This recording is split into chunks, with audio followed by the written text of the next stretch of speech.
যে রাজাকার বললে জামাত খেপে এবং ইদানিং গুপ্ত বললে শিবির খেপছে। অর্থাৎ আপনার মানে আমরা তো লিখেছি যে গুপ্ত রাজনীতি নিষিদ্ধ চাই, কিন্তু ছাত্র শিবির কেন এটাকে নিজেদের মনে করলো এবং কতটা নিজেদের মনে করেছে যে তারা দেশীয় অস্ত্রশস্ত্র নিয়ে শিক্ষার্থীদের উপর, নিরস্ত্র শিক্ষার্থীদের উপর হামলা চালিয়েছে। এ থেকে বোঝা যাচ্ছে যে আমরা যে বলছি গুপ্ত রাজনীতি করে, অর্থাৎ ছাত্র শিবির যে গুপ্ত রাজনীতি করে, এটি কিন্তু একটি প্রতিষ্ঠিত সত্য, সেটি প্রমাণিত হয়েছে। জামাত যেমন রাজাকারের দল, এটি যেমন প্রমাণিত।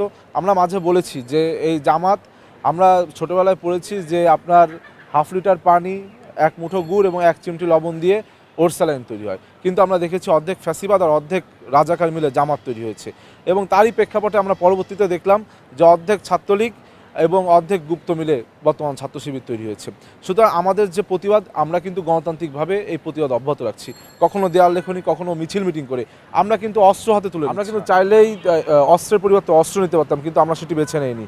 আমরা চাই যে আমরা সাধারণ শিক্ষার্থীদেরকে সাথে নিয়ে শিক্ষার্থী বান্ধব ক্যাম্পাস বিনির্মাণের মাধ্যমে, গণতান্ত্রিক চর্চা অব্যাহত রাখার মাধ্যমে এই যে গুপ্ত রাজনীতিকে, সেটিকে প্রতিহত করব।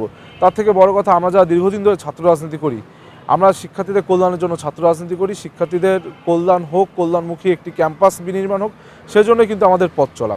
আমরা চাই যে আমরা যারা ছাত্র রাজনীতি করি তারা যেন সমাজের সম্মানের সাথে থাকতে পারি।